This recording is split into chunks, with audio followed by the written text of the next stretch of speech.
Mendekati pemilihan umum, sejumlah kampus menyerukan penyelamatan demokrasi. Tapi elit politik dan pejabat negara dinilai mengabaikan maklumat para guru besar hingga mahasiswa. Padahal pengabaian semacam ini bisa berdampak pada pemilih muda yang berpindah arah atau yang terburuk tidak menggunakan hak pilihnya. Dengan ini menyampaikan keprihatinan yang mendalam. Dengan gejala budarnya sikap kenegarawanan dari Presiden Republik Indonesia Joko Widodo. Hentikan penyalahgunaan sumber daya negara untuk kepentingan pelanggaran kekuasaan. Selain kepada hukum dan prinsip demokrasi, Anda bertanggung jawab kepada Tuhan. Kritik dari kampus tentang kemunduran demokrasi dalam penyelenggaraan pemilu kian meluas. Guru besar, dosen, mahasiswa, dan alumni Universitas Jenderal Sudirman Purwokerto menyampaikan kritik kepada pemerintah jelang pemilu. Guru besar Unsud Purwokerto, Hipnu Nugroho, menyebut saat ini Indonesia krisis keteladanan dan moralitas.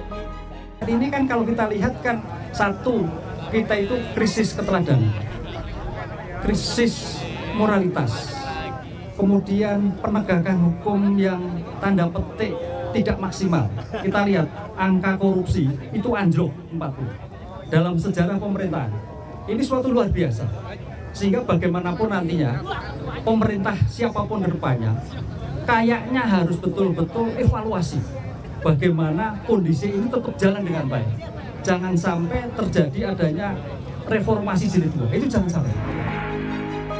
Tak cuma di kampus, sejumlah mahasiswa di Jabodetabek juga turun ke jalan menolak pemilu curang. Selain orasi di tengah jalan, mahasiswa juga membentangkan spanduk di beton pembatas bertuliskan "Makzulkan Jokowi, tolak pemilu curang". Mahasiswa resah dan menilai Presiden Jokowi campur tangan dalam pemilu 2024 dengan memperbolehkan presiden dan para menteri berkampanye secara terbuka. Pemilu yang curang hanya dapat dipulihkan keadilannya jika para pelaku kecurangan yang memanfaatkan kekuasaan dibatasi atau dicabut mandatnya. Puncak dari campur tangan Presiden Jokowi dalam pemilu 2024 ditunjukkan dengan jelas memperbolehkan presiden dan para menteri untuk kampanye terbuka. Ya, atas dasar itu kami menggalang konsolidasi dan teklab, lalu kita akan melakukan aksi, dan aksi ini merupakan aksi pemantik kita, bukan aksi terakhir kita, kawan-kawan. Gelombang seruan kampus kepada Presiden Jokowi pun mendapat respons dari Menteri Investasi yang juga anggota tim pemenangan Prabowo Gibran, Bahlil Lahadalia. Ia menuding gerakan akademisi kali ini ada yang merancang. Sebagai negara demokrasi, kita menghargai aja pendapat dari masing-masing orang. Itu kan semua orang punya kebebasan untuk mengungkapkan pendapatnya di depan umum, termasuk oknum sivitas akademik. Ya nggak apa-apa. Tetapi saya juga ingin menyampaikan bahwa selama ini kampus itu juga harus dijaga marwahnya. Coba lihat di beberapa foto, katanya sivitas akademik independen. Kok ada yang mengangkat jari dengan nomor tertentu? Kok ada salah satu ketua partai di situ? Ya benar aja, bos. Mohon maaf, kita harus hargai mereka juga dengan harapan agar gerakan agitasi ini jalan. Tapi saya yakinlah rakyat dan mahasiswa itu bukan orang yang bisa diatur begitu.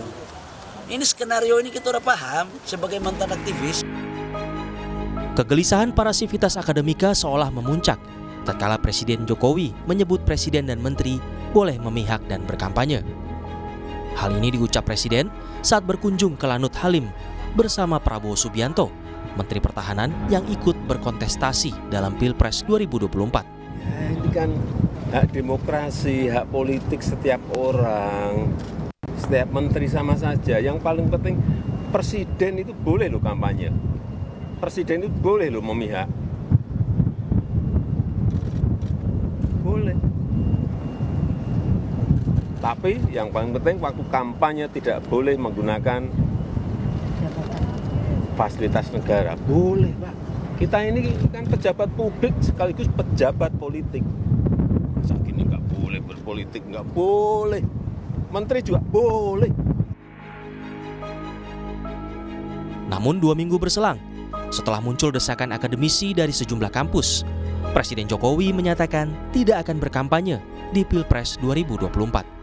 Ini saya ingin menegaskan kembali pernyataan saya sebelumnya bahwa Presiden memang diperbolehkan undang-undang untuk kampanye.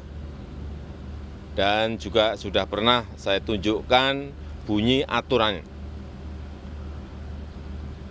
Tapi jika pertanyaannya apakah saya akan kampanye, saya jawab, tidak.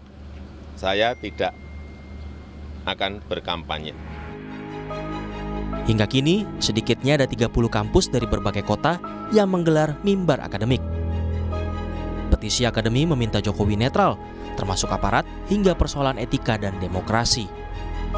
Sikap elit politik dan pejabat negara yang mengabaikan seruan sejumlah kampus juga bisa berdampak bagi pemilih muda. Menurut peneliti BRIN Wasistora Harjojati, mereka bisa gamang dalam memilih atau yang terburuk menjadi golongan putih alias tidak memberikan suaranya pada pemilu 2024. Satu, ada potensi adanya golongan putih karena pemilih muda ini menjadi apatis dan kemudian apolitis.